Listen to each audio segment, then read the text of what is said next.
আমাদের দেশে শিক্ষা প্রতিষ্ঠান থেকে আমাদের ছেলেমেয়েরা বের হয়, মা বাপের আশা সে বের হয়ে পরিবারও সেবা করবে, জাতিরও সেবা করবে, কিন্তু বের হওয়ার পরে তার মেধা যোগ্যতা যতটুকু আছে তার মূল্যায়ন হয় না।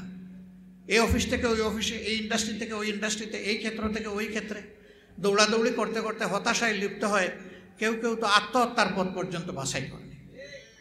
আবার যে শিক্ষা তাদের হাতে তুলে দেওয়া হয় এক টুকরা কাগজের মাধ্যমে সার্টিফিকেট দিয়ে, সেই শিক্ষাও দুনিয়ার সাথে প্রতিযোগিতা করে টিকার শিক্ষা নয়। ওই শিক্ষার সাথে আবার নৈতিক শিক্ষাটাও নির্বাসনে পাঠিয়ে দেওয়া হয়েছে। নৈতিক শিক্ষার লেশ মাত্রও নাই। মানুষকে ভূখবাদী প্রাণী হিসাবে গড়ে তোলার জন্য এই শিক্ষা দেওয়া হচ্ছে।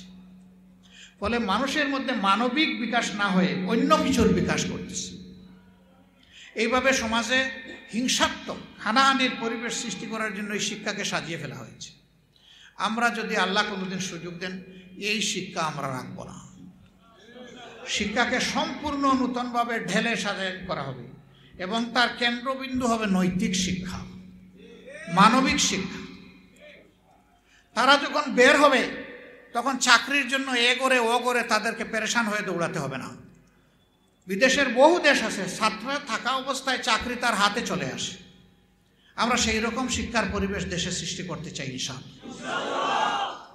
ব্যাংক লুটারেদেরকে এখান থেকে তাড়িয়ে দিয়ে ব্যাংকিং এবং নন ব্যাংকিং যত ফিনান্সিয়াল সেক্টরস আছে সবগুলাকে আমরা কলুষমুক্ত করতে চাই ইনশাআল্লাহ। হ্যাঁ, আমরা এরকম কিছু মডেল বড় তিলে তিলে কষ্ট করে সরকারে না থাকা সত্ত্বেও আমরা গড়ে তুলেছিলাম, কিন্তু ডাকাত পড়ে বিগত সরকারের পৃষ্ঠপোষকতায় উস্কানিতে সেই ব্যবস্থাগুলোকে ক্ষতিগ্রস্ত করা হয়েছে দারুণভাবে। এখন আছে শুধু তার কঙ্কাল। আল্লাহ যদি আমাদেরকে সুযোগ দেন, সেই কঙ্কালে ইনশাআল্লাহ গোস্ত এবং চামড়া লাগাই দেওয়া হবে ইনশাআল্লাহ।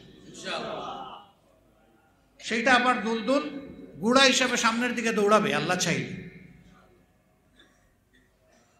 আমরা এমন একটা সমাজ চাই যেই সমাজে মসজিদও পাহারা দেওয়ার প্রয়োজন হবে না, মন্দিরও পাহারা দেওয়ার প্রয়োজন। যার যার উপাসনালয়ে সে তার তার মতো করে তার উপাসনা আদায় করবে নির্বিঘ্নে নিরাপদে, সেখানে কেউ হস্তক্ষেপ করতে যাবে না। নবী করিম সাল্লাল্লাহু আলাইহি সাল্লামের সাথে ইহুদি খ্রিস্টানদের ডেলিগেশন এসেছে মসজিদে নববীতে, তাদের সাথে তিনি সময় দিয়েছেন, কথা বলেছেন, তিনি মত বিনিময় করেছেন। এক পর্যায়ে তারা বলেছে যে আমরা কি এই মসজিদের ভিতরে আমাদের ইবাদত করতে পারবো? হ্যাঁ পারবা। মসজিদের একটা কোণা তাদের জন্য খালি করে দেওয়া হয়েছে, যাও তোমরা এখানে গিয়ে তোমাদের ইবাদত করো, মসজিদে নববীর ভিতরে। How tolerant our Islam is. সুতরাং মুসলমানদেরকে কারো সহনশীলতা শিক্ষা দেওয়ার প্রয়োজন, বরঞ্চ মুসলমানেরাই সাম্প্রদায়িক উগ্র শক্তির হাতে সারা দুনিয়ায় নির্যাতিত এবং নিগৃহীত। তবে এর মূল কারণ ওরা নয়, আমরা আল্লাহর কুরআন এবং রাসূল করিম সাল্লাল্লাহু আলাইহি ওয়াসাল্লামের সুন্নাহ থেকে দূরে সরে যাওয়ার কুফল আমরা ভোগ করছি। এই জায়গায় গোটা বিশ্ব যতদিন পর্যন্ত ফিরে না আসবে, আল্লাহর কসম দুনিয়ার কোথাও শান্তি কায়েম হওয়া অসম্ভব। কারণ মানুষের আইন হচ্ছে biased and not impartial but partial. এই জন্যে এই বায়াসড ল দিয়ে মানুষকে শান্তি দেওয়া সম্ভব নয়। আর যে মানুষ তার শরীরের 3 ভাগের 2 ভাগই দেখতে পারে না, সে গোটা বিশ্বকে বিধান দিবে কীভাবে? আমরা তো 2 চোখও দেখতে পারি না। যে চোখ দিয়ে আমরা দুনিয়া দেখি, সেই 2টা চোখও তো আমরা নিজেরটা নিজে দেখতে পারি না। 2 চোখের মাঝখানের যে নাক, ওইটা দেখি না, কপাল দেখি না, মাথা দেখি না, শরীরের পিছন দিক দেখি না, সাইড দেখি না, দেখি সব মিলে 3 ভাগের 1 ভাগ। আর সেই মানুষ দিবে মানুষের জন্য বিধান, যার অল ডাইমেনশনাল ভিশন আছে। শুধু বাহ্যিকটা দেখেন না, হুয়া আলিমুম বিজাতিস সুদূর, তিনি অন্তরও দেখেন। তার পক্ষেই কেবল সম্ভব মানবতার জন্য নির্ভুল পূর্ণাঙ্গ প্রসাদের বিধান দেওয়া, এবং সেটা আল্লাহ দিয়েছে। কোরআনের শেষ আয়াতে আল্লাহ সেই ঘোষণা এটাই দিয়েছে, আল-ইয়াওমা আকমালতু লাকুম দীনাকুম ওয়া আতমামতু আলাইকুম নি'মাতি ওয়া রাদিতু লাকুমুল ইসলামা দীনা। পরিষ্কার ঘোষণা যে আমি আজকে মানব জাতির পরিচালনার জন্য আমার বিধান পূর্ণাঙ্গ করে দিলাম, ইসলামকে আমার বিধান হিসাবেই কবুল করলাম। এর মাঝেই তোমাদের মধ্যে সমস্ত নিয়ামত রেখে দিলাম। এর মাঝে নিয়ামত তালাশ করে, এর বাইরে কোনো নিয়ামত নাই।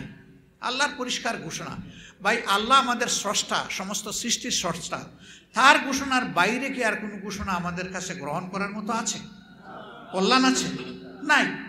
কিন্তু আমরা আমাদের সৌন্দর্য আমাদের আমলের মাধ্যমে ফুটিয়ে তুলতে পারছি না। প্রত্যেকটি মুসলমান হবে অন্য মানুষের জন্য উপকারী। খায়রুন নাস মাইয়ানফাউন নাস, রাসূলুল্লাহ সাল্লাল্লাহু আলাইহি ওয়াসাল্লামের পরিষ্কার কথা। মানুষের মধ্যে সেই উত্তম যে অন্যের কল্যাণ করে। সেই কল্যাণটা শুধু মানুষকে কিছু টাকা পয়সা দেওয়া, গম আটা দেওয়া, খাদ্যদ্রব্য দেওয়া, কাপড় দেওয়া, শীতে বস্ত্র দেওয়া, অথবা কিছু ঔষধপাতি দেওয়া নো। একজন মানুষকে ভালো একটা রাস্তা দেখায় দেওয়া, এটাও কল্যাণের কাজ। বিপদে পড়লে তার পাশে গিয়ে তাকে সান্ত্বনা দেওয়া, সাহস যোগানো, এটাও কল্যাণের কাজ। আর এইগুলোও যেগুলো বললাম সেগুলোও কল্যাণের কাজ। এই সব মিলে হবে মানবতার প্যাকেজ, এবং এইটা পরিচালনা করবে মুমিন মুসলমানরা।